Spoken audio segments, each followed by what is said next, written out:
Handicapper Steve here, handicapping the racing from Aqueduct Racetrack here on Saturday. It is the 13th of September, 2025. Gonna look the 10th race from Belmont, the Big A. But before I get on to that, remember to please follow me on Twitter at Horse Racing Kit 5 for more selections for race courses around the world, and I mean it around the world. Let's look at the 10th race from Aqueduct, which is the Floral Park Stakes. It's going for $150,000 per race for fillies and mares, 3-year-olds and upwards.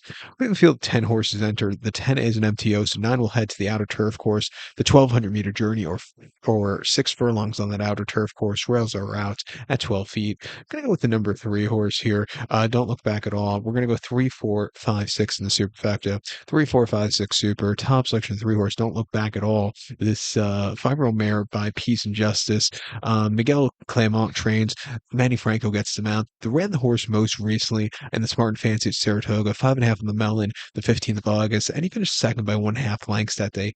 He doesn't have a lot of forwardly pace. He sat back early after a very, very subpar beginning where he stumbled out of the gate, but he regained momentum and composure, clicking up nicely. Finished behind Futures now. I thought he gained some ground. Didn't think it was a half bad race off the bench. Refreshing here.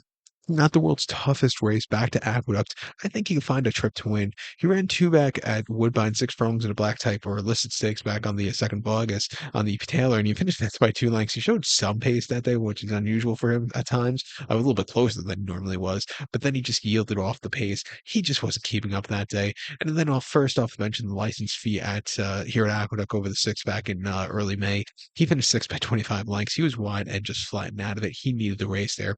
His races last fall weren't bad at all. He had an okay, race in last year's Kentucky's Ladies Sprint. Won the Crest Saratoga, won the Power by Far at Parks in June of 24 quite nicely. And then he ran clunkers like he did in the Buffalo Franklin County Stakes at Keelan, where he just, absolutely stunk up the place. But I think he has ability here. Should see some pace to close up into up in front with him. I'm going to give him a shot to win. I think the 4 horse risk dress hold for Junior and Chad Quinn also. He ran most recent that Smart and Fasty, where again he didn't get out of the gate easily. Also, he was gaining not as fast as Don't Look Back at all, but I thought he had an okay race. His race prior to in June, going 6th locally and off 75, he won quite impressively by a neck, on hand all throughout. That was a very good race. 107.1. They were flying that day, and then around 2 turns, it's going 7.5 at Gulfstream. He just couldn't keep up in that final furlong. I do think the trip got to him. I like him back to Aqueduct, 5-3 on this turf course. Is only one of his only subpar races. Came in this race last year when he was running in October, where he just did not have a good trip. But coming back here today, a little bit better horse at 6-1. I'll definitely use him in the late pick forward. But to recap my selection for the featured 10th race from Aqueduct, it's the Floral Park. Gonna take the 3 horse, don't look back at all. Give kudos to the 4 horse rest Dressel. 3, 4, 5, 6 super, 3, 4 in the multi race. So that's one. Please follow me on Twitter at Horse Racing Kit 5. Good luck, everybody.